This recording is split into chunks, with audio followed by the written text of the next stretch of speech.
Mana tuje imbere yawe, tuje kuvuga imirimo yawe ukora, tuje kuvuga ibyo nibwira kukugira mwana wanjye, si bibi ni byiza mwana wanjye, bitandukanye n'iby'abantu bibwira ku buzima bwawe.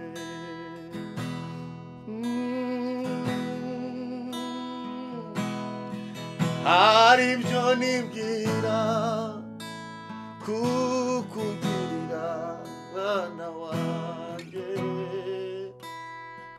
si bibi ahubwo ni byiza,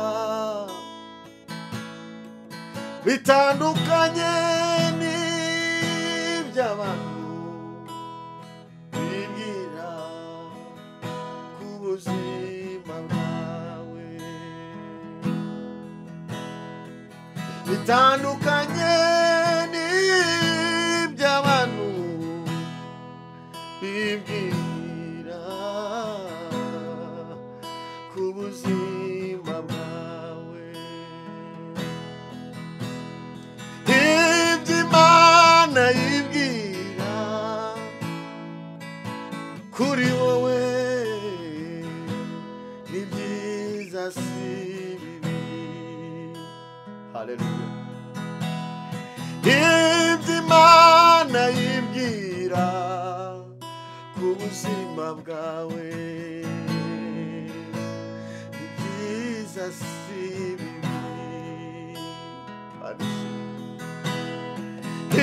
Iby'Imana yibwira ku buzima bwawe ni byiza si bibi.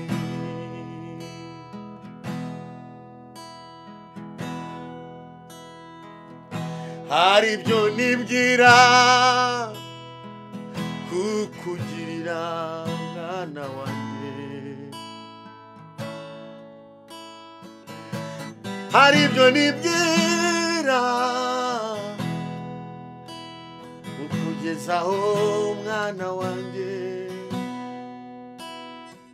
bitandukanye n'iby'abantu bibwira ku buzima bwawe, bitandukanye n'iby'abantu bibwira ku buzima bwawe. Nubwo witekerezaho ukabona nta nzira, ukareba impande zose ukabona nta cyerekezo, washaka inzira y'ubuzima ntuyibone, iby'Imana yibwira ni byiza si bibi. Nubwo witekerezaho ukarara wicaye uri kwibaza icyo uzakora ukagishaka ntukibone, wakiyambaza inshuti n'abavandimwe ntibikunde, iby'Imana yibwira ni byiza si bibi. Oh, iby'Imana yibwira alaboniya ni byiza si bibi.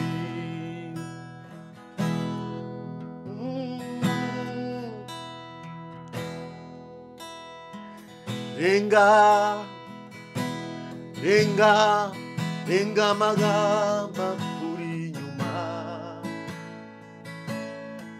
renga renga renga ibitutsi bikuri inyuma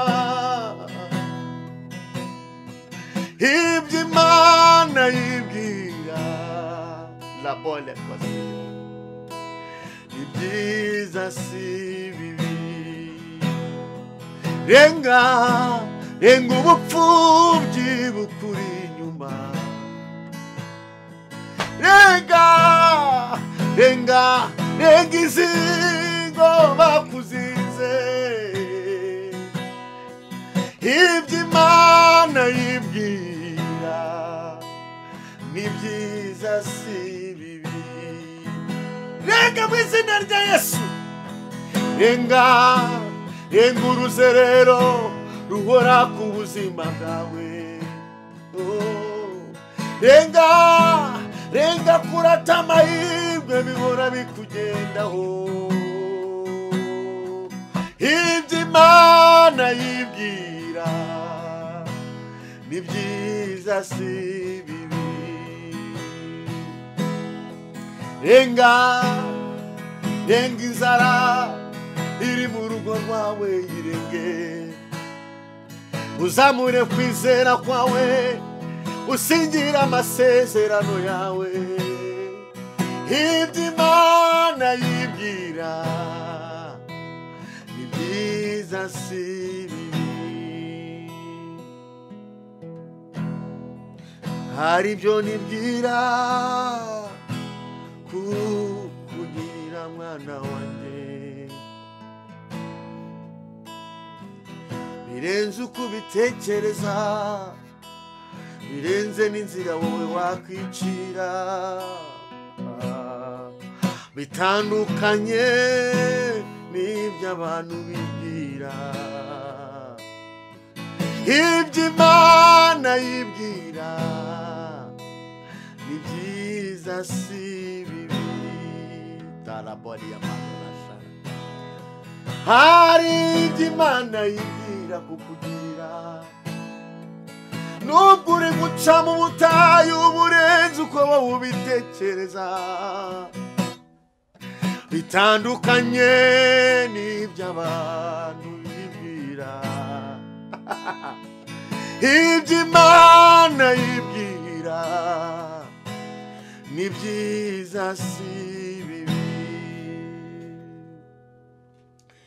Imana ishimwe inshuti zagusenganwa abari ku migabane itandukanye hari ibintu ugomba kurenga hari ibintu byakujengereje hari ibintu bihagaze mu buzima bwawe hari ibintu bituma utagira umunezero hari ibintu bituma utabona iyerekwa ngo ubone imbere yawe hazaza ariko ndakubwira ngo renga iyo misozi mu izina rya Yesu hari ijambo ry'Imana ngira ngo twinjire dusome twinjira mu gusengera ibyifuzo Ezekiyeli ibice 36 ku murongo wa 15 hari ijambo rivuze ngo sinshaka kuzongera kumva abanyamahanga bagutuka habe no gukozwa isoni nabo n'ubwoko bwawe ntuzongera kubusitaza ukundi niko umwami Uwiteka avuga gushima imbaraga zawe tugushima umugambo wa mwiza uri Imana y'amasezerano uri Imana yo kwizerwa uri Imana yo kwiringirwa uri Imana twizeye uri Imana ihembura imitima uri Imana isubiza uri Imana ikiza uri Kristo uri umutabazi tuguhaye ikaze muri kano kanya ngo natwe muri byose mu izina rya Yesu Kristo amen iri jambo riravuze ngo erega sinshaka kuzongera kumva abanyamahanga bagutuka habe no gukozwa isoni nabo sinshaka hari ibintu byitwa agasuzuguro bijye biba ku muntu agasuzuguro akamagambo agasuzuguro kamadene agasuzuguro k'uburwayi, agasuzuguro, kaza karande, agasuzuguro, k'inyuro, agasuzuguro, k'uruzerero, agasuzuguro, k'ubukene, agasuzuguro, ko kwiheba, ako gasuzuguro.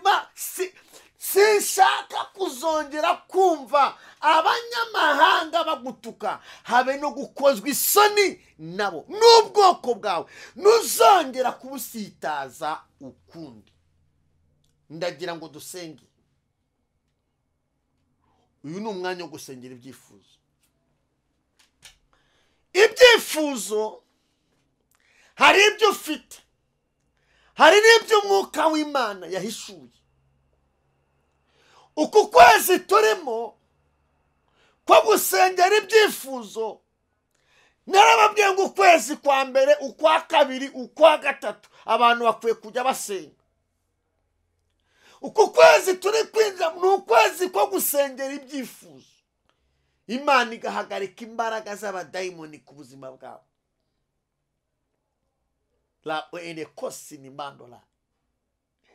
Icyifuzo cya mbere tugiye gusengera ni icyifuzo kivuga ngo Imana igukize uruzerero ku buzima bwawe.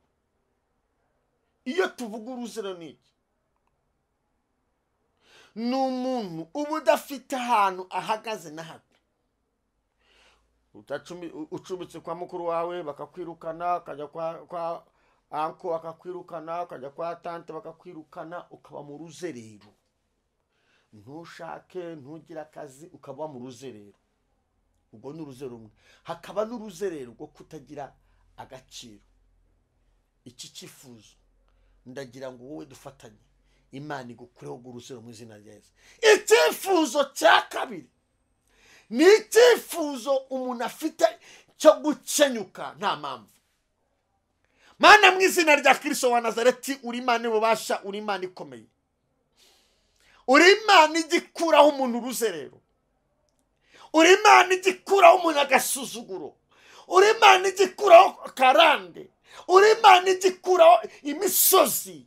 Uruzerero rwari ruri kuri mushiki wacu, rwari ruri kuri mwene data. Turavuze ngo uruzerero mubasha duhabwa n'Imana Data n'Umwana n'Umwuka Wera, uruzerero niruhagarare mu izina rya Yesu Kristo. Ibi byifuzo turabizamuye ngo bikore ku buzima bwe. Ibi byifuzo turavuze ngo imbaraga z'umusaraba niziganze ikintu cyitwa uruzerero, ikintu cyitwa kurata amahirwe. Ibyo bive kuri we mu izina rya Yesu Kristo. Dukurikizaho ibyifuzo ikindi cyifuzo cy'ibitutsi, inyuro n'uburwayi. Imana igukize ibitutsi, Imana igukize inyuro, Imana igukize agahinda, Imana igukize iminsi baguhaye, Imana iguhindurira izina mu izina rya Yesu. Mana, mu izina rya Yesu Kristo wa Nazareti, uri Imana igikiza umuntu ibitutsi, uri Imana igikiza umuntu agahinda, uri Imana igikiza elerasini mandole pa tayakuta mandole boy. Ibi bitutsi byose nibimuveho, izo nyuro zimuveho. Twirukanye ibitutsi, twirukanye inyuro, twirukanye karande. Neweza mandolayi, amateka uyahindure, bimenyekane kuri Imana ibikoze. Dukurikize icyifuzo cy'akazi. Newezi ni mandolayi cy'akazi. Imana iguha akazi, kandi turagifata n'icyifuzo cy'amadeni. Uri Imana itanga akazi. Neminifo kura akazi mu mifuka ye, aka kazi ukavana ahantu abademoni bari baragahishe, aho bari barakajyanye ukavaneyo. Umuha akazi azashimire imbere y'iteraniro, ashimire imbere y'abera, abwira abantu ngo Yesu yamaye akazi. Kandi Mwami, uri Imana yishyura amadeni, uri Imana ica inzira ukishyura amadeni. Uri Imana ikora imirimo n'ibitangaza. Turasenze ngo wigaragaze nk'Imana, amateka ahinduke.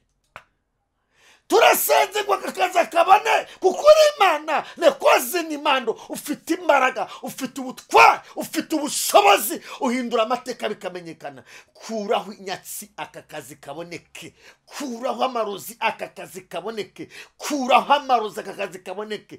Newe sinimo inyatsi bive mu biganza by'uyu muntu aka kazi kaboneke, kuri umugabo akazi kaboneke, kuri umukwe akazi kaboneke, kuri umusore akazi kaboneke, kuri anini mandola aka kazi kaboneke. Kandi na ya madeni yamukize umurinde cyamunara, umurinde ibihombo, umurinde gutahana ibikarito. Newe sinimo umukura w'uruzerero bimenyekane kuri Imana ibikoze. Turakurikiza w'icyifuzo cy'umuntu ufite akazi ariko afite intambara zikomeye, ari ku manegeka yo kugira ngo bamwirukane. Ndumva umwuka w'Imana ambwira ngo Imana iguhaye igikundiro ku banzi bawe, Imana iguhaye igikundiro muri iyo biro. Labo elekosinimo. Turagifatanya n'umuntu ukora ntamenya aho binyuze. Uri Imana ihindura amateka, ukura akagambane muri kariya kazi, ukura amashari muri kariya kazi, kandi umuha igikundiro. Kandi izi mbaraga zihengera ibyo abonye bifashe bikamucika, izi mbaraga uzihagarika Uwiteka. La liseni mandorepa. Izi mbaraga zihengera yari yakira amafaranga akamucika, izi mbaraga zihengera yaraguze inzu bakayitwara, izi mbaraga zihengera yaraguze imodoka ikagenda, izi mbaraga zihengera yararanguye bigahomba. Mwizina rya Yesu, katika jina la Yesu Kristo wa Nazareti, izi mbaraga turazirukanye. Taikina mandore boriasi nemo enefai. Uri Imana ihindura amateka. Ibyo ngushime kuri Imana ibikoze Imana. Dukurikiza w'icyifuzo cy'amahoro yo mu rugo. Nemanda sinimo. Uri Imana itanga amahoro, uri Imana itanga ubuzima, uri Imana itanga umunezero, uri Imana itanga kumvikana, uri Imana itanga kujya inama. Dayimoni ubuza abantu amahoro mu rugo, turamuvumye mu izina rya Yesu Kristo, akurweho burundu. Dukurikiza w'icyifuzo cy'umuntu ufite ubukwe ariko bari kubwica. Mana ngushimye kuri Imana ikuye enemandara kariya kagambane muri buriya bukwe, bumvikane bajya inama bahuze mu izina rya Yesu. Ubukwe bwabo bukomeze, twirukanye amashari, twirukanye amatiku, twirukanye akagambane. Ubukwe bwabo nibukomeze. Delemandone pa. Ubukwe bwabo nibukomeze. Amagambo turayirukanye, amashari turayirukanye, akagambane turakirukanye. Shitani nafatwe n'ikimwaro. Izina ry'Uwiteka Imana Nyiringabo ryamamare muri muryango. Uriya mwana umutabare mwana, uyu musore umutabare. Uri Imana yitwa Rubasha, uri Imana ikomeye. Wowe nkurikiye wa mubyeyi, uyu mubyeyi Imana turasenze ngo uru rubyara rubone. Ni umuntu Imana izibuye inda, bari barayizibye abarozi, Imana izibuye inda. Turasenze ngo Mwami mu minsi mikeya azahamagara ngo Yesu yampaye urubyaro. Ngushime kuri Imana ibikoze, ngushime kuri Imana isubiza.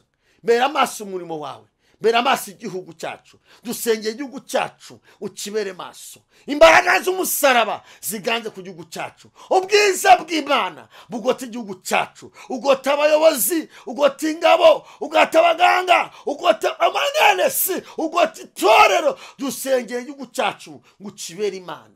Umwuka w'Imana agishyigikire, uhagarika imbaraga mbi zose z'abadayimoni gukora kuwiteka Imana kuganze mu gihugu cyacu. Dusenge abari hanze, abanyarwanda bari hanze, bari mu bihugu bitandukanye, inshuti z'Imana. Dewene sinimo. Umuntu wese ukurikira gusenganwa, umuntu wese ufite ibyifuzo bikomeye, turasenze ngo ukuboko kw'Imana kumugote. Tugushime kuri Imana iciye inzira bikamenyekana kuri Imana ibikoze. Urakoze kuri Imana wihesheje icyubahiro muri byose Kristo, mu izina rya Kristo wa Nazareti. Amen. Imana ibagire neza, Imana ibashoboze, kandi Imana yumve gusenga kwawe, kandi hamya neza ko ibi byifuzo uzatwandikira tubwira ngo hari ibyo Imana yakemuye. Bye bye. Yesu abagire neza. Amen.